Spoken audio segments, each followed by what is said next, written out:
So here's just one example of direct burial wires which are present throughout the property.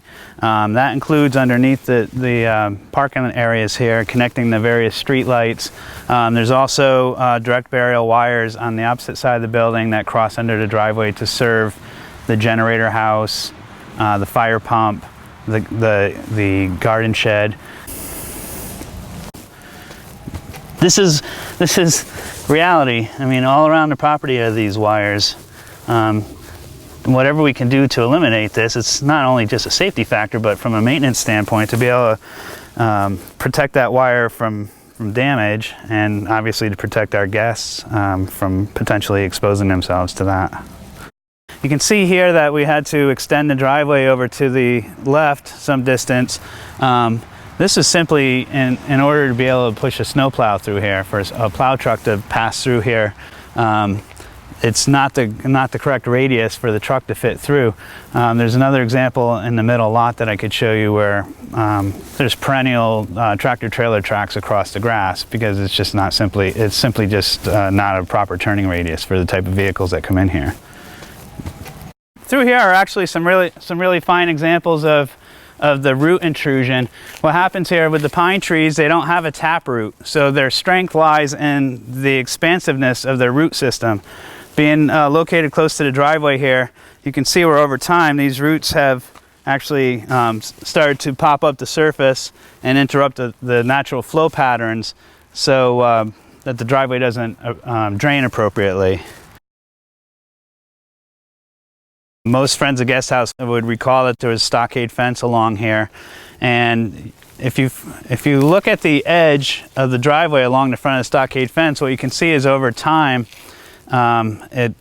paving and other activities have created a berm where these materials were pushed up against the fence, which then creates a bit of a pond. The pond freezes and thaws over and over again all winter, and that's where the potholes and the checking originate from. What's also interesting about this is, in spite of being patched a number of times, there are areas here where the asphalt is literally less than a ½ inch in thickness. It was a huge blessing this year to have very little snowfall, because this driveway is literally at the point where I was very concerned about the possibility of the snowplow coming through when the ground wasn't actually frozen enough, and literally picking the parking lot up and depositing it around the edges. That's pretty much where we're at this point in a number of places. You can see the thickness of the asphalt here, in spite of patching, is not even as thick as my pinky is wide. This isn't actually even asphalt here. This is a really great example. I mean, I can actually pick up a handful of the parking lot right here, and there's nothing underneath it except dirt. And the binder is gone at this point. Over here, you can see somewhere at some point historically these were actual parking stalls from the white car to the pond there, and you can see there's just very little left of it. There's literally no crushed stone or binder at all there. We're fortunate that this soil drains fairly decently, but after a significant rain event, it's not even possible to walk through this area.